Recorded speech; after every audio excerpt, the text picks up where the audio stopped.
அதிகாரம் வசனங்கள்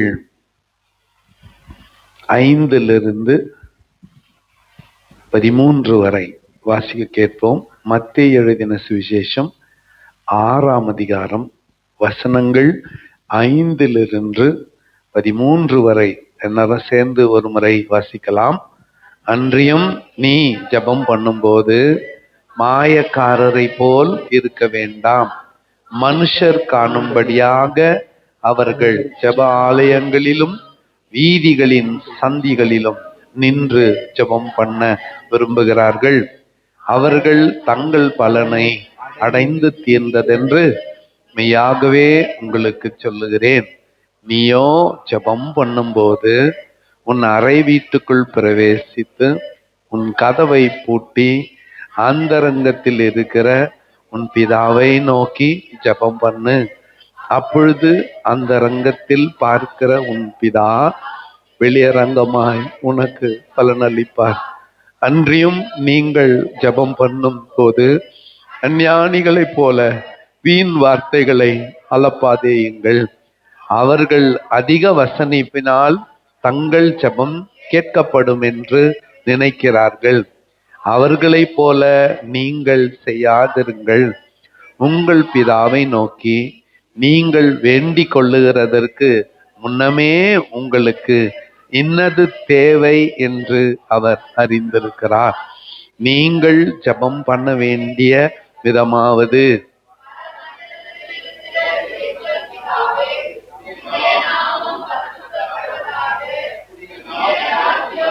வருவதாக உம்முடைய சித்தம் பரமண்டலத்திலே செய்யப்படுகிறது போல பூமியிலும் செய்யப்படுவதாக.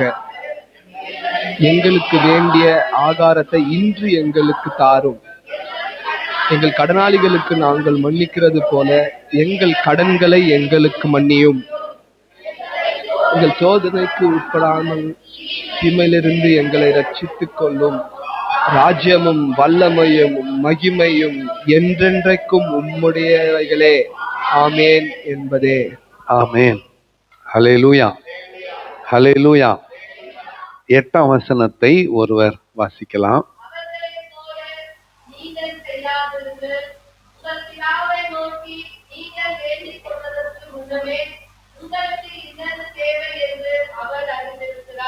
ஆமேன். கன்னடா பைபிள்ல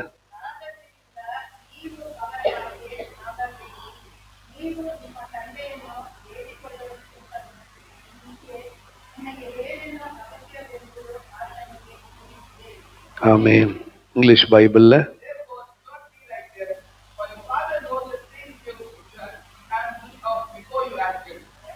எல்லாம் சேர்ந்து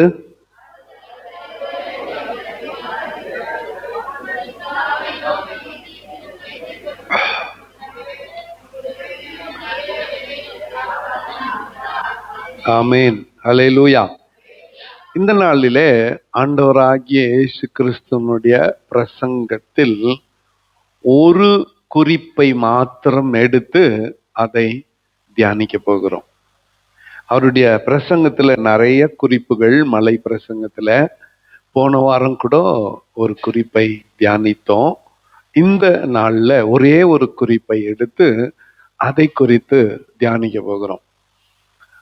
ஒரு நினைவோட்டமாக முன்னதாக நாம் யோவான் ஸ்நானகனின் பிரசங்கத்தை தியானித்தோம். ஆமா தானே? எல்லாம் பிஸி ஆயிட்டு இருக்கிறீங்க. யோவான் ஸ்நானகனின் பிரசங்கத்தை தியானித்தோம். ஆமாவா? அதை தொடர்ந்து ஸ்தேவானின் பிரசங்கம், அதை தொடர்ந்து பேதுருவின் பிரசங்கம், அதை தொடர்ந்து பவுலுடைய பிரசங்கம், அதை தொடர்ந்து இயேசு கிறிஸ்துவினுடைய மாலை பிரசங்கம். அந்த மலை பிரசங்கத்தின் தொடர்ச்சியில 2வது பகுதியை இன்றைக்கு நாம் தியானிக்க போகிறோம். இது அவர் ஜெபத்தை குறித்து சொன்ன ஒரு பகுதி. ஜெபம் நம்முடைய வாழ்க்கையில பிரிக்க முடியாத ஒன்றாக இருக்க வேண்டும். ஹல்லேலூயா. ஒரு ஹல்லேலூயா சொல்லுங்க.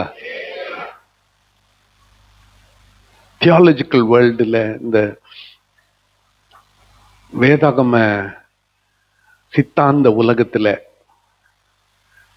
எப்படி ஜெபம் பண்ணணும்னு தெரிஞ்சுக்கிட்டா போதாது. ஜெபத்துல முழங்கால் படியிட்டு, நின்று, அமர்ந்து, கைகளை உயர்த்தி, கண்களை மூடி, தலைகளை தாழ்த்தி, இப்படியெல்லாம் ஜெபம் பண்ணணும்னு அறிந்திருந்தால் போதாது.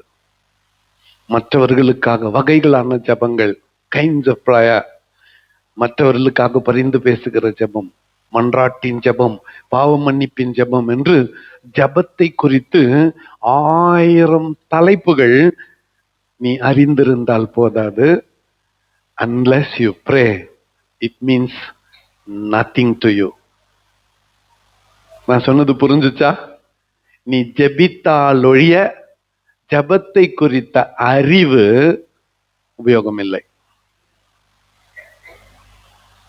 உதாரணத்துக்கு அடுத்த வருஷம் ஃபுல்லா ஆதியாகமம் முதற்கொண்டு வெளிப்படுத்தின விசேஷம் வரையிலும் யார் யாரெல்லாம் ஜெபம் பண்ணி எப்படி ஆசீர்வாதத்தை பெற்றுக் கொண்டார்கள்னு தியானிக்கிறோம்னு வச்சுக்கோங்களேன்.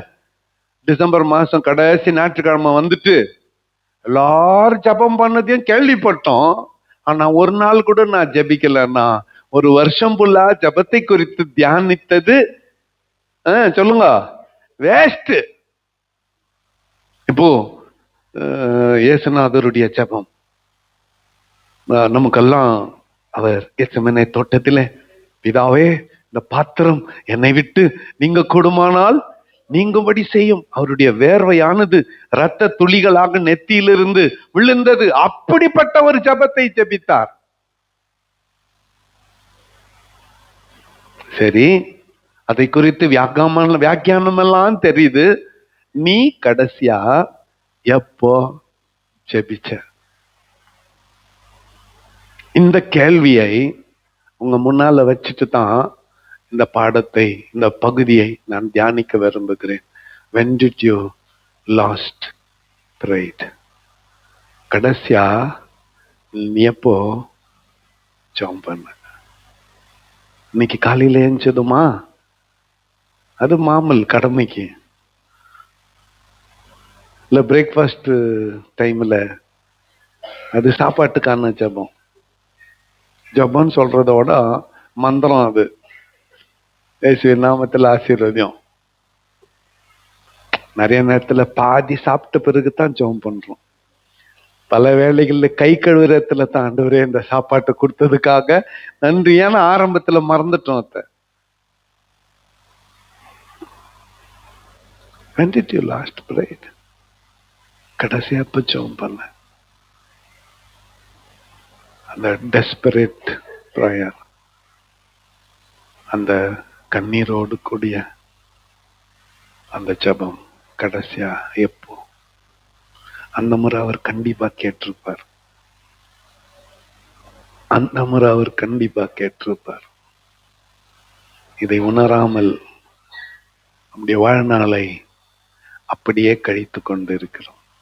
Yes, God answered my prayer என்று நீ எப்போ சாட்சி சொல்ல போகிறாய்?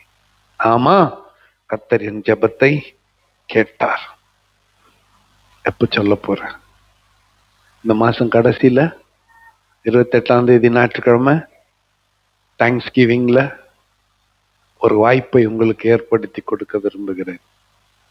Want to give you an opportunity. 28ஆம் தேதி அன்னைக்கு சாட்சிக்கான அதிகமான நேரத்தை ஒதுக்க போறோம். அன்னைக்கு ஆமா 7ஆம் தேதி இப்படி ஒரு காரியத்துக்காக நான் ஜெபிச்சேன். 14 நாட்களுக்கெல்லாம் 28 தேதி வந்துச்சு. கர்த்தர் என் ஜெபத்தை கேட்டார். எத்தனை பேர் சாட்சி சொல்ல விரும்புறீங்க? நான் சொல்ல விரும்புகிறேன். நான் கடந்த வாரம் ஆண்டவர் எனக்கு செய்த நன்மைகளை இந்த இந்த வாரம் முழுக்க சொன்னா கூட நேரம் போதாது. கர்த்தர் அவ்வளவு நல்லவர், அவ்வளவு ஜெபத்தை கேட்கிறவர். போன வாரத்துல ஒரு பிரசங்கியார் பிரசங்கத்தை கேட்டேன். What is prayer? A prayer can be as simple as help. அதான் ஜெபம் முடிஞ்சிச்சு. ஒரு ஜெபம் எவ்வளவு ஷார்ட்டா இருக்க முடியும்னா உதவி அப்படின்ற சொல்ற அளவுக்கு ஷார்ட்டா இருக்கலாம். ஒரு வார்த்தையை கூட சேர்த்துக்குங்க. Help my Lord. என் ஆண்டவரே எனக்கு உதவி செய்யும். அவ்வளவு சுருக்கமாக நம்முடைய ஜெபம் இருக்கலாம். ஜெபத்துக்கு ஒரு கண்டிஷன், நிபந்தனை. அது ரிலேஷன்ஷிப். அது என்ன சொல்லுங்க, சொல்லுங்க சத்தமா, சத்தமா. உறவு. ஜெபத்திற்கு அவசியமானது உறவு. சொல்லுங்க, உறவு. பக்கத்துல எப்படின்னு இத விளக்குறேன். நேற்று பெங்களூருக்கு போயிருந்தோம். ஓ ஃபார்ம்ல கார் நிக்குது. ஒருத்தர் வந்து பிச்சை கேட்கிறாரு. உண்மையா எனக்கு அவருக்கு உதவி செய்யணும்னு ஆசை. என்கிட்ட சில்லறை இல்லை, எல்லாம் 500 ரூபாய் நோட்டாக்குது. 500 ரூபாய் நோட்டை பிச்சைக்காரருக்கு கொடுக்க முடியாது, ரைட்? அவரு நான் சில்லறை இல்லைன்றேன், கழுத்துல ஒண்ணு மாட்டின்னுக்கிறாரு, அதை தூக்கி காட்டுறாரு. என்னது அது? இதுல அதுக்கு தகுதி இல்லை, இதுல அதுக்கு வசதி இல்லை. நமக்கு ஏடிஎம் கார்டே இல்லை, அக்கௌண்ட்ல காசு இல்லையான்னு கேட்டுறாதீங்க, அது கோடி கணக்குல இருக்குது. எல்லாம் பாக்குறது அது ஒரு 55-60 கோடிக்குது. ஒன்னொன்னு எப்படி பாக்குது பாரு. வேணும்னு தான் சொன்னேன். நான் அந்த வசதி எல்லாம் நம்ம போன்ல இல்லை. உடனே சாம் பிரதர் அங்கிருந்து டக்குன்னு அதுக்குள்ள சிக்னல் விழுந்துச்சு. அப்பதான் யோசிச்சேன், உலகம் எங்கடா போயின்னுக்குது. அப்போ அந்த கிராசிங் கடந்துட்டோம். அப்போ எனக்கு ஒரு யோசனை வருகிறது. எனக்கும் அந்த ஆளுக்கும் என்ன இல்ல, சம்பந்தமே இல்ல. அதனால 500 ரூபாவை நான் அந்த ஆளுக்கு கொடுக்கல. இதோட இதுக்கு பதிலா என் கூட உறவுல இருக்கிறவங்க யாராவது ஒருத்தர் கேட்டிருந்தா என்ன செஞ்சிருப்பேன் சொல்லுங்க? கண்டிப்பா கொடுத்திருப்பேன். நான் சொல்றது புரியுதா? நான் சொல்றது புரியுதா? அப்போ கொடுக்க வைக்கிறது உறவு. இப்ப ஜெபம் கேட்கப்படணும்னா ப்ரீ கண்டிஷன், முன் நிபந்தனை என்ன? உனக்கும் ஆண்டவருக்கும் இருக்கிற உறவு. அந்த உறவு தான் அவரை கொடுக்க வைக்கிறது. அடுத்து கேட்கிற உரிமையை உனக்கு தருகிறது. அவர்கிட்ட அப்புறம் போலாம், கொடுக்க வைக்கிறதுன்ற நிலைமைக்கு அப்புறம் போலாம். கேட்கிற உரிமை உனக்கு எப்படி வருகிறது? அவர்கிட்ட உதவி கேட்கிற உரிமை உனக்கு எப்படி வருகிறது? உறவினால் வருகிறது. சொல்லுங்க, எப்படி வருகிறது? சொல்லுங்க, எப்படி வருது? உறவினால் வருகிறது, ரிலேஷன்ஷிப்னால வருகிறது. உறவு இருந்தால் அவர் கொடுக்கிறவர் அண்டர் ஆப்ளிகேஷன், அவர் கொடுத்துத்தான் ஆக வேண்டும். உரிமையாய் அவரிடத்தில் என்ன பண்ண முடியும்? நீ கேட்க முடியும். ஒரு ஒரு ஒரு அல்லேலூயா தான் சொல்லிடுங்களேன். இது விசுவாசத்தின் வார்த்தை இல்லையா? இப்போ ஏசப்பா ரத்தத்தினால் என்னை கழுவுங்க, என்னை பரிசுத்தப்படுத்துங்க, தகுதிப்படுத்துங்கன்ன உடனே உறவு துண்டித்திருந்தா கூட மறுபடியும் என்ன ஆயிடுச்சு? கனெக்ட் ஆயிடுச்சு. இப்ப இந்த ஒரு சின்ன செட்டில்மெண்ட், ஸ்மால் செட்டில்மெண்ட், சின்ன செட்டில்மெண்ட், அந்த உறவை சரி பண்ணிக்கிட்டா, சேர்த்துட்டா, அப்புறம் நீ வேண்டிக் கொள்வது எதுவோ அதை அவர் உனக்கு கொடுப்பது நிச்சயம். ஹல்லேலூயா. அப்போ இந்த ஜெபம் கேட்கப்படணும்னா நமக்கு என்ன தேவை? சொல்லுங்க, உறவு தேவை. இப்ப இந்த உறவை சரி பண்ணிக்கணும். எப்படி கேட்கறது? இப்ப வழக்கமா எப்படி கேட்கறதுன்னு கேட்டு பெற்றுக்கொண்டவங்க சொன்னா பரவாயில்ல, கொடுக்கிறவரே சொன்னா இத எப்ப நான் யோசித்துக்கிறீங்களா? நீங்க இதை எப்ப நான் யோசித்துக்கிறீங்களா? இப்ப உதாரணத்துக்கு இதை புரிஞ்சுக்கணும்னா பைபிள்ல இருந்து ஒரு எக்ஸாம்பிள் நான் சொல்ல விரும்புறேன். பைபிள்ல இருந்தே. அப்சலோமுக்கு பயந்து தாவீது ஊரை விட்டு ஓடிட்டான், போயிட்டான். அப்சலோம் யுத்தத்துல செத்துட்டான். இப்ப தாவீது இன்னும் ஊருக்கு வெளியே இருக்கிறான். ஓடுறப்ப திட்டளவா ஓடிட்டான்.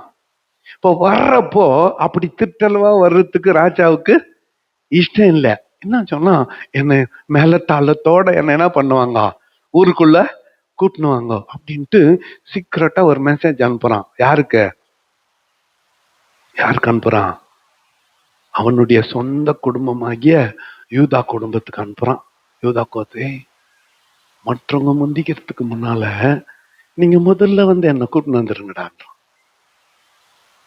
அவங்களும் என்ன பண்றாங்க, யூதா கோத்திரத்தார் போய் மேல தாளத்தோட கூட்டின்னு வந்துடுறாங்க. ராஜா உள்ள வராரு, எருசலேமுக்குள்ள வராரு, நிறுத்துங்கோ அப்படின்ட்டு 10 கோத்திரத்துக்கு ஸ்டாப் பண்ணிட்டாங்க. நிறுத்துங்க, யாரை கேட்டுன்னு நீங்க ஒண்டி திருட்டளவா போய் ராஜாவை கூட்டின்னு வந்தீங்க, எங்களையும் விட்டீங்க.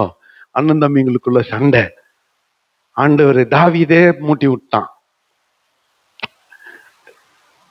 நான் சொல்றது புரியுதா? இது காரணம் யாரு? உடனே தாவீது, என் சகோதரரே, ஏன் இந்த சின்ன விஷயத்தை பெருசுப்படுத்துறீங்கோ? அதெல்லாம் ஒண்ணும் இல்லை, உங்களுக்கு முன்னால இது ஒரு சின்ன கோத்திரம் அப்படின்ட்டு அவனே சமாதானம் பண்ணி வச்சான். அவனே பிள்ளையையும் கிள்ளிட்டு அவனே என்ன பண்றான், ஏறத்தாழ ஆண்டவர் அப்படித்தான். அவரே எப்படி ஜெபிக்கிறதுன்னு சொல்லுவாராம். நீ அப்படி ஜெபிச்சா அவரே கொடுப்பாராம். இதோட அப்படியே கேட்காமலே குத்தரலாம் இல்லையா? கொடுக்கணும்னு முடிவு பண்ணிட்டாரு. கொஞ்சம் யோசிச்சு பாருங்களேன், கொஞ்சம் சிந்திச்சு பாருங்க. ஜெபத்தை எவ்வளவு காம்ப்ளிகேட் பண்ணி வச்சுட்டோம் நம்ம. இவ்வளவு ஒரு மாதிரி மந்திரம் மாதிரி 1008 சொல்லணும்ன்ற மாதிரி வச்சுட்டோம். ஆனா அந்த உறவை சரி பண்ணிக்கினா அவரே எப்படி ஜெபிக்கணும்னு சொல்லி கொடுத்துட்டார். கொடுக்கிறவரே எப்படி வேண்டுதல் செய்யணும்னு சொல்லி கொடுத்துட்டார். அதைத்தான் இந்த பகுதியில நாம் பார்க்கிறோம். முதலாவதாக அவருடைய ஜெபத்தை தியானிக்கிறதுக்கு முன்னால அந்த கான்டெக்ஸ்ட, அந்த பின்னணியை கொஞ்சம் தியானிக்கலாம். அன்றியும் நீ ஜெபம் பண்ணும்போது மாயக்காரரை போல் இருக்க வேண்டாம், மனுஷர் காணும்படியாக அவர்கள் ஜெப ஆலயங்களிலும் வீதிகளின் சந்திகளிலும் நின்று ஜெபம் பண்ண விரும்புகிறார்கள். அவர்கள் தங்கள் பலனை அடைந்து தீர்ந்ததென்று மெய்யாகவே உங்களுக்கு சொல்லுகிறேன். அல்லேலூயா. ஒரு அல்லேலூயா சொல்லுங்க. உதாரணத்துக்கு உங்க எல்லாரையும் நான் ஒரு விருந்துக்கு கூப்பிட்டுக்கிறேன்னு நினைச்சுக்கோங்களேன். எல்லாம் விருந்துக்கு வந்துட்டீங்க, சாப்பாடெல்லாம் ரெடியா இருக்குது. இப்ப சாப்பிட போறோம். எனக்கு உடனே ஆவியில நிரம்பிட்டேன். நான் எல்லாம் சாப்பாட்டுக்கு ரெடியா காத்துனுக்கிறோம். அந்த நேரத்துல நான் வந்து ஜெபம் பண்ண ஆரம்பிச்சேன். சோத்ரம் சோத்ரம் சோத்ரம் சோத்ரம் சோத்ரம் சோத்ரம் சோத்ரம். உங்களுக்கு டேய் ஆத்திரம் ஆத்திரம் ஆத்திரம், பசிக்குது ஆத்திரம் சொல்ல தோணுமா தோணாதா? சொல்ல தோணுமா தோணாதா? தோணும். இப்ப எல்லாரையும் சாப்பாட்டுக்கு கூப்பிட்டுட்டு எல்லாரையும் டேபிள்ல உட்கார வச்சுட்டு நான் பாட்டுக்கு ஜெபம் பண்ணுந்தா, உங்களுக்கு சொல்றேன், நீங்க என்னைய கூப்பிடுறது இல்ல, சரி இருந்தாலும் ஆலோசனை சொல்றேன். உங்க வீட்டுல ஏதோ ஒரு ஃபங்க்ஷன் பண்ணிட்டு உங்க சொந்தக்காரில் தமிழ்நாட்டுல யாரோ பாஸ்டர் இருக்கிறாருன்னு அவரை கூப்பிட்டு ஜெபத்தை வச்சுக்கினீங்கன்னு வச்சுக்கோங்களேன். சாப்பாட்டுக்காக மாத்திரம் அவங்கள ஜெபம் பண்ண வச்சிடாதீங்க. ஏன்னா ஒரு பாட்டு 8 அடி பாடி ஆதியாகமம் முதற்கொண்டு வெளிப்படுத்தின விசேஷம் வரையில இருக்கிற வாக்குத்தத்தத்தெல்லாம் சொல்லி ஜெபிப்பாங்க. கடைசியா சாப்பாட்டுக்கு ஜெபம் பண்ண மறந்துடுவாங்க. உங்களுக்கு அந்த அனுபவம் ஏற்பட்டது இல்லை? இத்த போய் சொல்ல முடியுமா? ஏற்பட்டிருக்கோம் நிறைய பேருக்கு, எனக்கு சொல்ல மாட்டீங்க. சாப்பாட்டுக்கு ஜெபம் பண்ணணும்னா என்ன பண்ணணும்? சாப்பாட்டுக்கு ஜெபம் பண்ணணும். சாப்பிடுற மேடைக்கு வந்துட்ட பிறகு யாரும் உன் ஜெபத்தை கேட்டுனுக்கு போறது இல்லை. எப்ப நம்ம தட்டுல சாப்பாடு வர்றோன்னு தான் பார்த்துன்னு இருப்பாங்க. இப்போ எந்த சூழ்நிலையில எப்படி நாம் ஜெபிப்பது? பொது இடத்துல நின்னுன்னு மாயக்காரரை போல மனுஷர் காணும்படி. எப்படி சொல்லுங்க சத்தமா? எப்படி? மனுஷர் காணும்படி. அவர்கள் ஜப ஆலயங்களிலும் வீதிகளின் சந்திகளிலும் நின்று ஜபம் பண்ண விரும்புகிறார்கள். சில பாஸ்டருங்க நான் பார்த்திருக்கேன். இப்போ ஒன்னா உட்காந்து பேசின்னு இருப்போம். பேசின்கிறப்போ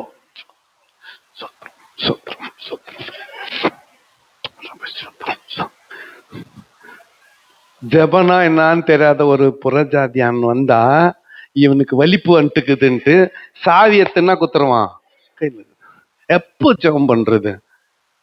கார்ல 5 பேர் ஒன்னா போறோம்.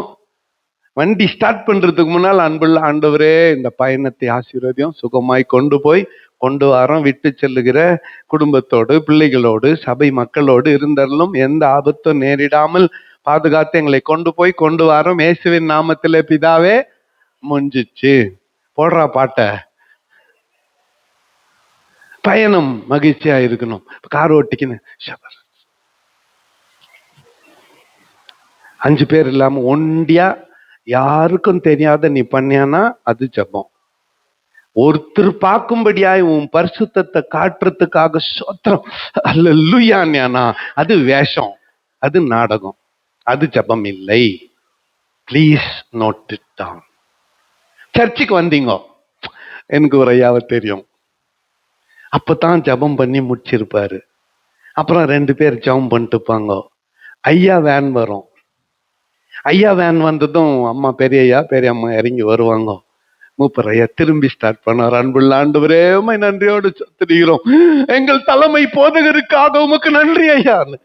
ஏன்னா ஐயாக்காக இவர் ஜெபம் பண்ணாருன்னு யாருக்கு தெரியணும்? அதனால்தான் உங்களுக்கு நான் வேணும்னே சொல்றது, இந்த ஆராதனைக்காக மட்டும் என்ன பண்ணுங்க, ஜெபம் பண்ணுங்க. கிருபையாய் கொடுத்த எங்க ஊழியக்காரருக்காக நன்றின்னு என் காது பட சொல்லாதீங்கோ. அதுல ஒரு பிரயோஜனமும் இல்ல. ஒரு சாக்லேட்டு நான் எக்ஸ்ட்ரா கொடுக்க போறது இல்ல. இன்னும் சொல்ல போனோம்னா 100 ரூபாய் கட் பண்ண போறேன் நான். அப்படியா முன்னால ஜெபம் பண்ணவங்களுக்கு. ஏன்? அது என்னை பிரியப்படுத்த நீ பண்ண ஜெபம். எனக்காக ஜெபம் பண்ணணும்னா உன் வீட்டுல நான் இல்லாத போது எங்களுக்கு கொடுத்த ஊழியக்காரனுக்கு நல்ல புத்தி கூட ஆண்டவரே, தெளிந்த புத்தி கூட ஆண்டவர், எனக்காக என்ன பண்ணுங்க, ஜெபம் பண்ணுங்க. ஏன் முன்னால பண்ணா அதனுடைய பலனை அடைந்தாயிற்று. அதுதான் அர்த்தம். அப்ப நீங்க என்ன கேட்கலாம், எங்க வீடு சந்திக்கிறதுக்கு போறப்போ எங்க பேரை சொல்லி ஜெபம் பண்றியே. நான் வந்துக்கிறது அதுக்காகத்தான். நான் சொல்றது புரியுதா? இப்போ மலர் வீட்டுக்கு போறேன், அன்புள்ள ஆண்டவரே ரெஜினாவை ஆசீர்வதின்னு சொன்னா அடுத்த முறை மலர் என்ன வீட்டுல சேர்க்காது. எங்க வீட்டுக்கு வந்துட்டு நான் வந்துக்கிறது எதுக்காக? உன் குடும்பத்துக்காய் ஜெபிக்கிறதுக்காக. ஆனா நம்ம கூடி வந்து இருக்குது எதுக்காக? ஆராதனைக்காக. அப்ப இங்க ஜெபிக்கும் போது என்ன பண்ணணும்? Prayer request. அன்பரசனையா வந்து சொல்றாரு, பாஸ்டருக்கு உடம்பு சரியில்லை, பாஸ்டர் அம்மாக்கு உடம்பு சரியில்லைன்னா அப்போ எனக்காக என்ன பண்ணுங்க, ஜெபம் பண்ணுங்க. அது ஏற்புடையது, ஏற்றுக்கொள்ளக்கூடியது. இப்ப ஆராதனைக்காக ஜெபம் பண்ணுன்னு சொல்றேன். அதுவும் இன்ட்ரோடக்ஷன்லயே சொல்றேன், என்ன வந்திருக்கிறவர்களை ஆண்டவர் ஆசீர்வதிக்கணும், வர தடைப்பட்டவர்களை துரிதப்படுத்தி கொண்டு வரணும் அப்படின்னு ஒரு ரிக்வெஸ்ட சொல்லி அதுக்காக ஜெபம் பண்ணுனா, கிருபையாய் கொடுத்த எங்கள் ஊழியக்கார தகப்பனுக்காக நன்றி ஆண்டவரேனா. எனக்கு தான் இவங்க என்ன பண்றாங்க, ஜெபம் பண்றாங்க. நானே மனுஷன் இப்படின்னா ஆண்டவர் எப்படி? மனுஷர் காணும்படியாக ஜப ஆலயங்களிலும் வீதிகளின் சந்திகளிலும் நின்று ஜபம் பண்ண விரும்பாதீர்கள். நீங்க விரும்பாதீங்க. அவர்கள் தங்கள் பலனை அடைந்து தீர்ந்ததென்று மெய்யாகவே உங்களுக்கு சொல்லுகிறேன். 6ஆம் வசனத்துல, நீயோ ஜபம் பண்ணும்போது உன் அறை வீட்டுக்குள் பிரவேசித்து உன் கதவை பூட்டி அந்தரங்கத்தில் இருக்கிற உன் பிதாவை நோக்கி ஜபம் பண்ணு. அப்பொழுது அந்தரங்கத்தில் இருக்கிற உன்னுடைய பிதா வெளியரங்கமாய் உனக்கு பலனளிப்பார். ஹல்லேலூயா. ஒரு அல்லேலூயா சொல்லுங்க. எல்லாம் என்ன கொஞ்சம் பாருங்களேன். இன்னொரு முக்கியமான குறிப்பு, நீயோ ஜபம் பண்ணும்போது உன் அறை வீட்டுக்குள் பிரவேசித்து உன் கதவை பூட்டி அந்தரங்கத்தில் இருக்கிற உன் பிதாவை நோக்கி ஜபம். இதுல ஒரு பிரச்சனைக்குது. இப்ப நிறைய பேரு, இப்ப நான் வீட்டுல இருக்கிறேன் இல்லையா, இங்க ஸ்கூலுக்கு வரவங்களுக்கு இங்கிறவங்களுக்கு பாஸ்டர்னா சும்மா தங்குறாரு. என்ன பண்ண, சும்மா தங்குறாரு வீட்டுல, பார்த்துன்னுங்கிறாரு, டிவி பார்த்துன்னுங்கிறாரு. உங்க வீட்டுக்காரர் சும்மா தானே இருக்கிறாரு, அவரை கூட்டின்னு போற சொல்றதானே என்ற டைலாக்குங்கெல்லாம் நம்ம காதுலயே விழுந்துக்குது. ரைட்டா? சும்மா தானே இருக்கிறா அப்படின்னு சொன்னவங்க எல்லாம் உண்டு. இருக்கட்டும், நான் சும்மா இருக்கிறதாவே இருக்கட்டும், நான் ஜபமே பண்ணதில்லை, சும்மா இருக்கிறேன், தானா கொட்டுது. அப்படியா? அப்படி சாத்தியமா? சொல்லுங்க, அப்படி சாத்தியமா? சரி, நீங்க ட்ரை பண்ணுங்க. அவர் சும்மா தானே இருக்கிறாரு, அவர் மாதிரியே நானும் சும்மா இருந்து கொட்டுதான்னு பாக்குறேன்னு பாருங்க. தலைமையில விரலத்தான் வந்து கொட்டுமே தவிர ஒன்னும் கொட்டாது. அப்ப நான் ஒருவேளை என் வீட்டுல இருக்கும் பொழுது, இங்க ஸ்கூல் வேற நடக்குது, நான் ஆவியில நிரம்பி அந்நிய பாஷை பேசி சத்தம் போட்டு ஜெபம் பண்ணணும்னு வச்சுக்கோங்களேன், ரட்சிக்கப்படாத 2 டீச்சருங்கிறாங்க, ஒரு ஆர்சி அம்மாங்கிறாங்க. நேரா வந்து என்ன ஆயிடுச்சு பாஸ்டருக்கு வந்து பார்ப்பாங்க இல்ல. ஒருவேளை ஒரு முறை நான் அவர்கள் தெரியும்படியாக ஜெபம் பண்ணிட்டா அந்த ஜெபத்தின் பலனை அடைந்தாயிற்று. நான் ஜெபம் பண்றது யாருக்கும் தெரியக்கூடாது. ஹாஸ்பிட்டலுக்கு போயிட்டு டெஸ்டும் அப்புறம் ஸ்கேன் எல்லாம் பார்த்துட்டு ஒன்னும் இல்லை அப்படின்ட்ட போது ஆச்சரியம் இல்ல, ஆபரேஷனுக்கு ரெடி ஆயிட்டு ஒன்னும் இல்லைன்றப்போ இப்ப எனக்கு என்ன தோணுது, அப்ப நான் ஜெபம் பண்ண மாட்டேன்னா? என் சுகத்துக்காகவோ, என் மனைவியின் சுகத்துக்காகவோ, என் பிள்ளைகளின் சுகத்துக்காகவோ, ஏன் என் சபை மக்களின் சுகத்துக்காகவோ நான் ஜெபம் பண்ண மாட்டேனா? சொல்லுங்க. நான் ஜெபம் பண்றத உனக்கு முன்னால படம் போட்டு காட்டணுமா? அவசியம் இல்ல. எனக்கு ஜெபத்தினுடைய பேசிக் சாராம்சம் தெரியும். ஆண்டவர் கூட என் உறவை சரியா வச்சுக்கணும். அது என்ன பிரச்சனைனா இருக்கட்டும், யாருக்குன்னா இருக்கட்டும், யாருன்னா ஐசியூல கூட இருக்கட்டும், அங்க நான் இருக்க வேண்டிய அவசியம் கூட இல்லை. ஆனா என் கண்ணின் ஓரத்துல ஒரு ஒரு ஒரு ஒரு ஈரம், ஆண்டவரே இந்த பிள்ளைங்கெல்லாம் பூவும் பிஞ்சுமாக இருக்கிறத, இந்த நிலைமையில இந்த வியாதி பல நாளுக்கு ஏன் வந்துச்சு, முடிஞ்சிச்சு, அதுக்கப்புறம் நான் அதை பத்தி என்ன பண்ண மாட்டேன், சிந்திக்கவே மாட்டேன். கர்த்தர் அப்பவே அந்த ஜெபத்துக்கான பதில கொடுத்தேன் என்ற நம்பிக்கைய, சமாதானத்தை எனக்கு கொடுப்பாரு, முடிஞ்சிச்சு. அப்புறம் அவங்கள சந்திச்சு பார்க்கும்போது உனக்கு ஒன்னும் ஆகாது, கோக்கிலாமா உன் டைம் இன்னும் முடியல, ரைட்டா, கர்த்தர் உன் கூட இருக்கிறார், போ. மேரியம்மா ஒன்னும் வருத்தப்படாத, கர்த்தர், Tina don't worry, God is with you. இதுதான் நம்மளுடைய பதில், ஜீவனோடு வைத்திருக்கிற சாட்சிகள். இப்போ ஒரு ஊழியக்காரனா இவங்களுக்காக நான் ஜெபம் பண்ணாம இருக்க முடியுமா? ஒருத்தர் ஒரு தேவை. இப்ப நிக்க வச்சு சொல்லு, வரிசையா சொல்லின்னு வருவேன், இந்த அம்மா பிரச்சனை என்ன,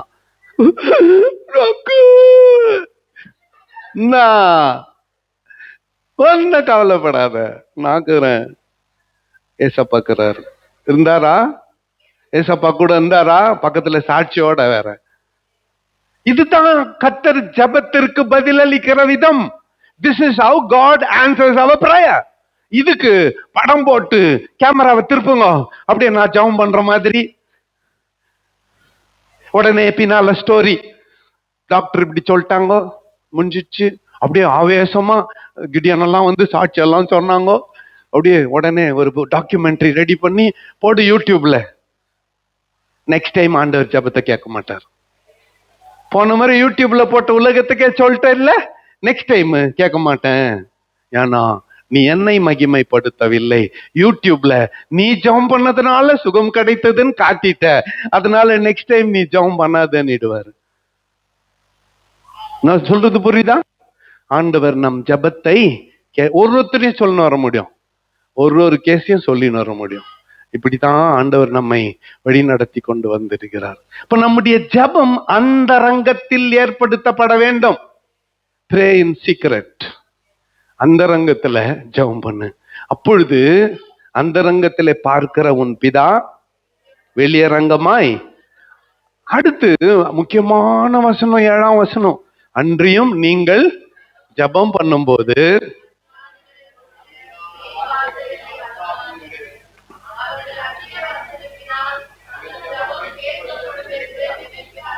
ஆமென்.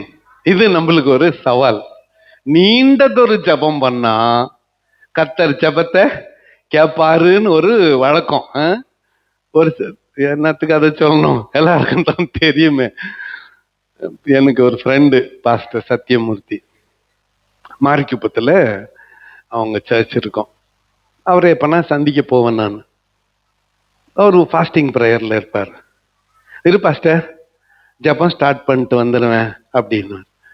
ஸ்டார்ட் பண்ணிட்டு வந்துட்டா எப்படின்னு ஒன்றும் பயப்படாத, அவங்க அம்மாவை அம்மா ஜெபம் பண்ணு அப்படின்ட்டு நாங்கள் 2 பேரும் போய் கபாப் சாப்பிட்டு டீ குடிச்சிட்டு திருப்பி வர வரல அவங்க ஜெபம் பண்ணேப்பாங்க. யுனைடெட் நேஷன்ஸ்ல ஸ்டார்ட் பண்ணி நம்ம Bible college first batch student அந்த அம்மா.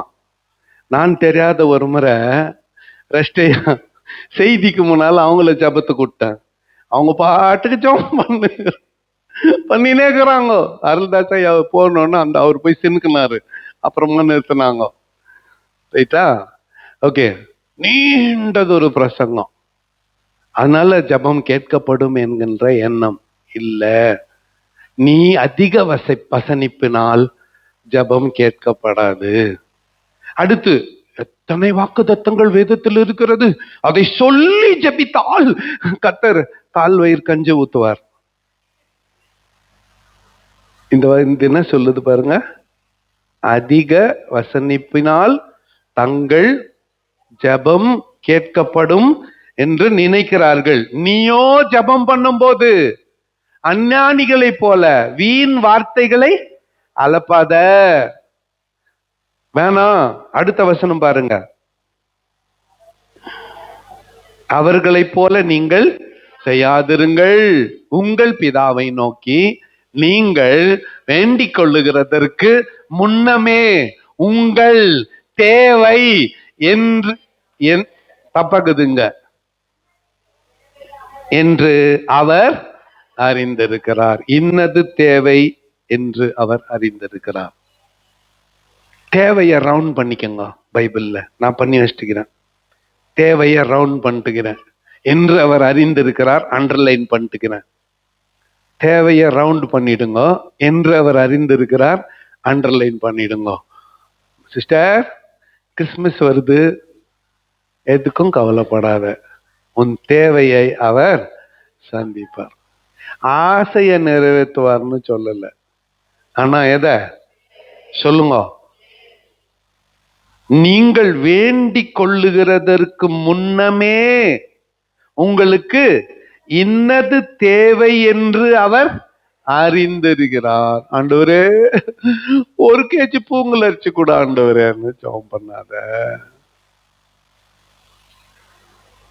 ஜெபத்தை மாத்துங்க பிளீஸ். தயவு செஞ்சு ஜெபம்னு ஒண்ணு பொருளாதார தேவைகளுக்கு ஆண்டவர்கிட்ட காசு கேட்கறது தான் ஜெபம்ன்றத இன்னைக்கோட விட்டுருங்க.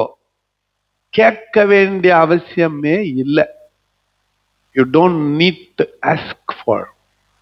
கேட்க வேண்டியதே இல்லை. நீ கேட்பதற்கு முன்னதாகவே, நான் சொல்லல, இது இயேசுநாதருடைய நேரடியான வார்த்தைகள், தீர்க்கதரிசி மூலமா இல்ல, பேதுரு சொன்னதில்ல, பவுல் சொன்னதில்ல, இயேசுநாதர் நேரடியா சொன்னது. என்ன சொன்னாரு? நீங்கள் வேண்டிக் கொள்ளுகிறதற்கு முன்னே உங்களுக்கு என்னது தேவை என்று அவர் அறிந்திருக்கிறார். கேட்காத என்கிட்ட, அரிசி பருப்பு சோப்பு எண்ணெய் மிளகாக்கு கேட்காத. உன் தேவை அதுன்னு தெரிஞ்சா குறித்த தேதிக்கு முன்னாலே உன் வீட்டுக்கு வந்து மூட்டை சேரும். நான் சொல்றது புரியுதா? குறித்த நாளுக்கு முன்னாலேயே உன் வீட்டுல வந்து சேரும். தயவு செஞ்சு ஆண்டவரே அச்சு இல்ல பருப்பு இல்லைன்னு ஜபத்தை விட்டுருங்க. உண்மை நான் நேசிக்கிறேன் ஆண்டவரேன்னு அந்த உறவை சரி பண்ணிக்கோங்க. அவர்கிட்ட அந்த உறவை சரி பண்ணிக்கோங்க. உன் தேவை என்னதென்று அவர் அறிந்திருக்கிறார். நீ கேட்கிறதற்கு முன்னமே உன் தேவை என்னதென்று அவர் அறிந்திருக்கிறார். நீங்கள் ஜபம் பண்ண வேண்டிய இப்போ என்ன பண்ணார் தான், இப்பதான் எப்படி ஜெபம் பண்ணணும்னு சொல்லி கொடுக்கிறார். நல்லா கவனிச்சுக்கோங்க. மனப்பாடமா நம்ம எல்லாருக்கும் தெரியும் தான், சுருக்கமா இதை தியானிச்சு நிறைவு செய்ய விரும்புகிறேன்.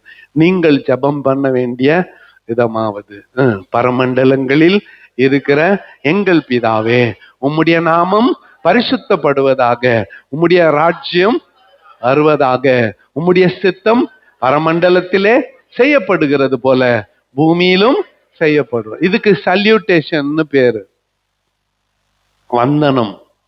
ஒரு எஸ்ஏ எழுத சொல்லி கொடுத்தாங்க, இல்ல கட்டுரை எழுத சொல்லி கொடுத்தாங்க. எஸ்ஏ ஃபர்ஸ்ட் இன்ட்ரோடக்ஷன் இருக்குன்னு, முன்னுரை. இதுதான் முன்னுரை. என்ன? பரமண்டலங்களில் இருக்கிற எங்கள் பிதாவே, உம்முடைய நாமம் பரிசுத்தப்படுவதாக, உம்முடைய ராஜ்யம் வருவதாக, உம்முடைய சித்தம் பரமண்டங்களில் செய்யப்படுவது போல பூமியிலேயும் செய்யப்படும். இது அவருக்கு கொடுக்கிற மரியாதை. நெக்ஸ்ட் உன் தேவை. ஃபர்ஸ்ட் அவருக்கு கொடுக்க வேண்டிய துதியையும் கனத்தையும் செலுத்திட்டு அப்புறம் உன் தேவைய சொல்லு. என்ன உன் தேவை? எங்களுக்கு வேண்டிய ஆகாரத்தை இன்று எங்களுக்கு தாரும். எங்கள் கடனாளிகளுக்கு நாங்கள் மன்னிக்கிறது போல எங்கள் கடன்களை எங்களுக்கு மன்னியும். எங்களை சோதனைக்குட்பட பண்ணாமல் தீமை நின்று எங்களை ரட்சித்துக் கொள்ளும். இதுவரையிலும் 3 பாயிண்ட் தான். ஏசுநாதர் எதுக்காக 3 முக்கியமான விஷயத்துக்காக ஜெபம் பண்ண சொல்லிக்கிறார். 1, அன்றன்றுள்ள ஆகாரத்தை. என்றைக்கு? அப்ப என்னைக்கு சமைக்கணும்?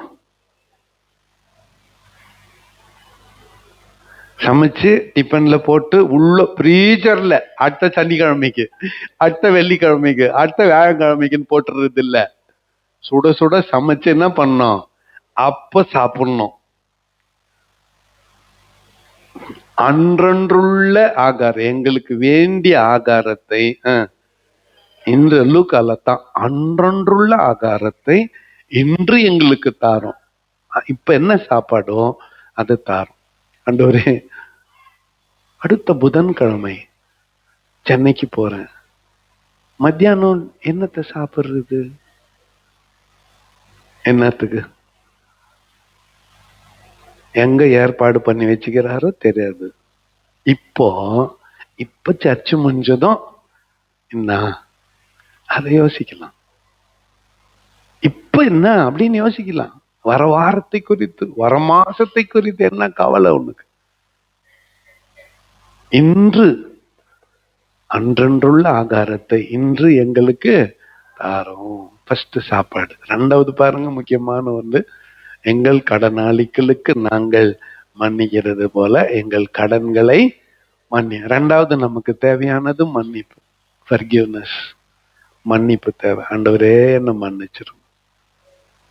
உமக்கு விரோதமாக, மற்றவர்களுக்கு விரோதமாக நான் செய்த தப்பிதங்கள், குற்றங்கள், பாவங்கள் எல்லாத்தையும் என்ன பண்ணிடுங்க, மன்னிச்சிருவேன். 3வது முக்கியமானது, நான் எந்த சோதனையிலும் மாட்டிக்காதபடி, சோதனைக்குட்பட பண்ணாமல் தீமையிலிருந்து ரட்சித்தார்.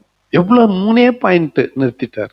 சோதனையில மாட்டிக்கூடாது, மன்னியும், சாப்பாடு தாரும், மன்னியும், சோதனையிலிருந்து காப்பாத்தும். சரி, அடுத்த பகுதி ஜெபத்துல, ராஜ்யமும் வல்லமையும் மகிமையும் என்றென்றைக்கும் உம்முடையவைகளே ஆமேன் என்பது. கடைசியா அவருக்கு பெரிய ஐஸ் கட்டிய தூக்கி தலைமையில, ஆண்டவர் தலைமையில வச்சுட்டு ஜெபத்தை முடிச்சுட்டுன்றாரு. எப்படி வைக்கிறது? ராஜ்யமும் வல்லமையும் மகிமையும் என்றென்றைக்கும் உம்முடையவைகளே ஆண்டவர் ஆமேன். இப்ப நம்ம ஒன்னு எக்ஸ்ட்ரா சேர்த்துக்கணும். இயேசுவின் நாமத்தில் ஜெபம் கேளும் பிதாவே ஆமேன் சேர்த்துட்டோம். இப்ப நம்முடைய ஜெபம் இவ்வளவு சுருக்கமா இருந்தா கூட போதும். ஆண்டவருக்கு டீட்டெயில்ஸ் எல்லாம் தேவையில்லை. விவரங்கள் எல்லாம் தேவையில்லை. மெடிக்கல் ரிப்போர்ட் எல்லாம் பார்த்துட்டு, ஸ்கேன் பார்த்துட்டு, அப்புறம் எக்ஸ்ரே பார்த்துட்டு நம்ம பார்த்துன்னு. எங்க வீட்டு அம்மா எக்ஸ்ரே எடுத்துட்டு வரோம், தண்ணி சேர்ந்துக்குது. அது போன எக்ஸ்ரே இல்ல, இந்த எக்ஸ்ரேல பாரு இங்க தண்ணிக்குது பாரு, வாட்டர் சேர்ந்துட்டு. சரி, டாக்டர் கிட்ட போனோம். டாக்டர் கிட்ட எக்ஸ்ரே எல்லாம் கரெக்டாக்குது, ஆப்ரேஷன் தயாராக்கல் பண்ணிடலாம், நாளைக்கு பண்ணிடலான்ட்டாங்க. நான் வேணும்னே கேட்டேன், லங்ஸ்ல தண்ணி சேர்ந்துட்டு இருக்குதா பாருன்னு. யார் சொன்னத? இந்த அம்மா தான். கத்துக்கணும் இப்பெல்லாம் நான் ரொம்ப பேசுறதுக்கு. அப்படியே போட்டு வச்சிருது, இதுதான் பார்த்துட்டு சொல்லிச்சுன்னு. அதெல்லாம் ஒண்ணும் இல்ல. மெடிக்கல் நம்ம சம்பந்தம் இல்லாத தயவு செஞ்சு ஏன் நோன்றீங்க? நான் சொல்றேன், நம்ம சம்பந்தமானது எது மட்டும்தான். இத மட்டும் பாரு. அந்த இந்த எனக்கு ரொம்ப ஆச்சரியம் என்னன்னா, இந்த இசிஜி எடுக்கிறாங்கல்ல, கோடு தங்குதாங்க, அத்தை பார்த்துன்னு. அதுவும் கண்ணாடி போட்டு போட்டு இப்படி பெண்ணை வச்சுக்கணும், இப்படி என்ன கருது ஒண்ணுக்காங்க எத்தவனுக்கே தெரியல. கேட்கறேன் நான், எக்ஸ்ரே இது எத்தவன, ஸ்கேனிங் எத்தவன, என்ன டாக்டரை போய் கேட்டுக்க, எனக்கு ஒன்றும் தெரியலன்றான். பிளட் டெஸ்ட் உடனே கம்பேரிசன், எடுத்துக்குது. ஆமா ஆயிட்டுக்குது. என்ன இப்போ ஆயிட்டுக்குது? என்ன இப்போ? ஒழுங்கு மரியாதையா டைமுக்கு சாப்பிட்டு எக்ஸசைஸ் ஏசுவின் ரத்தம் ஜெயம்னு சொல்லிட்டு போயின்னு. தேவையில்லாத பாரத்தை தூக்கி எனக்கு 500 இருக்குது, எனக்கு 400 இருக்குது. என்னது? சுகர் எனக்கு 300 இருக்குது. என்னத்துக்கு இந்த பேச்சு? 190 போயிட்டு இருக்குது. என்னது? பிபி. வேணும்னே அவங்க மூஞ்ச திருப்புறாங்க பிபி எடுக்கிறப்ப. நீ பார்க்க கூடாதுன்ட்டு தான் டாக்டர் பேச்சு கொடுக்குறாங்க, நீ ஓரக்கண்லத்தை பாக்குறது. விட்டுருங்க அந்த திட்டு பார்வைய, விட்டுருங்கன்றேன். டாக்டர் மூஞ்ச பாரு, அவன் பார்த்துக்கிட்டோம், அவன் வேலையை அவன் பார்க்கட்டும், உன் வேலையை நீ பாரு. பிபி பிபி ஜாஸ்தி ஆயிட்டு இருக்குது. என்னத்துக்கு உனக்கு சொல்லணும்? கிட்டும் 200 500 இருக்கட்டும், போற நேரம் வந்தா போற, இல்லைன்னா இருக்க போற. இது ரெண்டுல ஒரு ஸ்டேஜ் இல்ல. அவ்வளவு சீக்கிரம் ஒண்ணு எடுத்துருவாரா? உனக்கு கொடுக்க வேண்டியதெல்லாம் எவ்வளோ இருக்குது? ஏன் இந்த வாரம் ஃபுல்லா எனக்கு இதுலயே போச்சு. ஹாஸ்பிட்டலு வீடு, ஹாஸ்பிட்டலு வீடு, ஹாஸ்பிட்டலு வீடு. இந்த வாரம் ஃபுல்லா போச்சு. இந்த வாரம் ஃபுல்லா மினிஸ்ட்ரிக்கு இத்தனையோ பிளான். டிசம்பர் வந்துருச்சு, இதெல்லாம் செய்யணும், ஒன்னும் நடக்கல. ஆபரேஷனுக்கே பிக்ஸ் பண்ணிட்டாங்க. காலையில ஏஞ்ச முடியாது. சரி, ஓகே, சாட்சிக்கு ஒரு வேலை நான் அப்ப சொல்றேன். நல்லா கேட்டுக்குங்க. உனக்கு என்னத்துக்கு மெடிக்கல் ரிப்போர்ட் பத்தி? தயவு செஞ்சு யூடியூப்ல போய் இதுக்கு அதுக்குன்னு அத்தனை நிறுத்திடுங்க. யூடியூப்ல பாக்குறதுக்கு உங்களுக்கு ஒரு நல்ல ஒரு விஷயம் சொல்றேன். டொமினியன் ஆர்வஸ் சர்ச் கேஜிஎஃப்னு போடுங்க, என் பிரசங்கெல்லாம் வரும். அதை மட்டும் கேளுங்க. வேற பாஸ்ட் பிரசங்கம் கூட கேட்காதீங்க, மாட்டின்னு தவிச்சிருவீங்க. அதை மட்டும் கேளுங்க, அதை மட்டும் பாருங்க. You will be all right. நேரத்தான் இத கேட்டோமே, யூடியூப்ல வேற அவ்வளவா சலிச்சு போச்சு. நல்லா கேளுங்க ஆண்டோடைய பிள்ளைகளே. மெடிக்கல் ரிப்போர்ட்ல ரொம்ப கவனம் செலுத்தாத. அது உன் விஷயம் இல்ல, அது டாக்டர் விஷயம். எதனா குறைபாடு இருந்தா இந்த மாத்திரையை ஒரு 4 நாளைக்கு சாப்பிடுன்னு சொல்லி அனுப்ப போறான். உண்மையாவே உடம்புல தவிர்க்க முடியாத உபாதை இருந்தா அப்பதான் என்ன பண்ண போறாங்க? சர்ஜரி பண்ணியோ அல்லது வேற ஏதோ பண்ணியோ அதை சரி பண்ண போறாங்க. உன் கையில எதுவும் இல்ல, உன்கிட்ட எதுவுமே இல்ல. உன்கிட்ட ஒரு விஷயம் இருக்குது, என்ன பண்ணலாம் சொல்லுங்க? ஜெபம் பண்ணலாம். அதுதான் என் பாயிண்ட் இன்னைக்கு. உங்ககிட்ட இருக்கிற ஒரே விஷயம் என்ன? ஜெபம் பண்ணலாம். எப்படி ஜெபம் பண்ணலாம்? ஆண்டவரே, சுகர் 193, ஹை பிபி 185, லோல வேற 82 காட்டுது. நீ பாக்குறதுக்கு முன்னால, டாக்டர் பாக்குறதுக்கு முன்னால அவர் பார்த்துட்டாருமா. அத்தனையா அவர்கிட்ட சொல்லுகிற, ஏசப்பா நான் எஸ் மை சன் என்ன போறாரு, ஏசப்பா நான் என்ன மகளே என்ன போறாரு. என்னை சுகப்படுத்துன்னு கூட நீ கேட்க வேண்டியதில்லை. நீ வேண்டிக் கொள்வதற்கு முன்பதாக உன் தேவை என்ன என்பதை அவர் அறிந்திருக்கிறார். இன்னொரு முறை போயிட்டு என்னை சுகமாக்கம் ஆண்டவரேன்னு கூட ஜெபம் பண்ணாத. அப்படி எதுனா அந்த என்கிட்ட வா, உனக்காக நான் ஜெபம் பண்றேன். உன் உறவை மட்டும் ஆண்டவர்கிட்ட சரியா வச்சுக்கோ. இன்னைக்கு இந்த ஜெபத்தினுடைய சாராம்சமே உனக்கு ஆண்டவருக்குமான உறவை மட்டும் சரியா வச்சுக்கோங்க. You will be all right. Doctor prescription எழுதி கொடுக்குறேன், இனி மாத்திரை நீ எடுக்க வேண்டியதில்லை, இனி பிபி செக் பண்ண வேண்டியதில்லை, யூ ஆர் ஆல் ரைட். ஏன்னா ஆண்டவர்கிட்ட உன் உறவை என்ன பண்ணிக்கிட்ட, சரி பண்ணிக்கிட்ட, அவர் எல்லாத்தையும் பார்த்துக்குவார். அவர் எல்லாத்தையும் பார்த்துக்குவாரு. He will take care of everything. வெறும் இதை மட்டும் இல்ல, இதை மட்டும் இல்ல, உனக்கு பதில் கிடைக்காத பதிலை கூட அவர் கொடுக்க வல்லவராய் இருக்கிறார். உன் உறவை சரி பண்ணிக்கோ, உனக்கும் அவருக்குமான அந்த ரிலேஷன்ஷிப்பை சரி பண்ணிக்கோ, அவர் எல்லாவற்றையும் பார்த்து கொள்வார். ஆண்டவருடைய பிள்ளைகளே, இந்த மாசம் நமக்கு நிறைய தேவைகள் உள்ள மாசம். பண்டிகை வருது, என்ன கவலையும் உனக்கு வேண்டாம். உனக்கு என்ன தேவை என்பதை உன் பிதா அறிந்திருக்கிறார். அவர் பார்த்து பார்த்து செய்வாரு. எப்படி சொல்லுங்க, பக்கத்துல இருக்கிறவங்கள பார்த்து சொல்லுங்க, அவர் பார்த்து பார்த்து செய்வார். உன் தேவை என்ன என்றத அவர் பார்த்து பார்த்து செய்வார். இப்ப எதுக்கும் நீ என்ன படாத, அவர் கூட உறவு மட்டும் சரியா வச்சுக்கோ, அவர் எல்லாவற்றையும் பார்த்து கொள்வார். உண்மையாகவே இந்த செய்தியை நேற்று ராத்திரி கடந்த வாரத்துல நான் தியானித்து கொண்டு இருக்கும்போது ஜெபம் பண்ண முடியாத ஒரு நிலை போச்சு. பிரேயரே பண்ண முடியாத ஒரு நிலை. ஆனா கர்த்தர் துணையாயிருந்தார், ஆதரவாயிருந்தார், பதிலளித்தார், விடுதலை கொடுத்தார். ஹல்லேலூயா. நீங்க கூட நான் ஆண்டவருடைய சமூகத்துல எப்பவுமே அழுது புலம்ப வேண்டிய அவசியம். உன் தேவை என்னன்னு அவருக்கு தெரியும். உன் பரமபிதா, your heavenly father, உங்க அப்பா அவரு, உனக்கு அப்பா அவரு, அவருக்கு தெரியும். ஒரு நாள் உனக்கு அவர் என்ன பண்ண மாட்டாரு, தீமை. அந்த ரிலேஷன்ஷிப்பை மட்டும் சரியா வச்சுக்கோ, you will be all right. கண்களை மூடி நாம் ஜெபம் செய்வோம். ஆவியிலே ஏவப்பட்ட ஒருவர் சுருக்கமாக ஆண்டவரை நோக்கி ஜெபிங்க.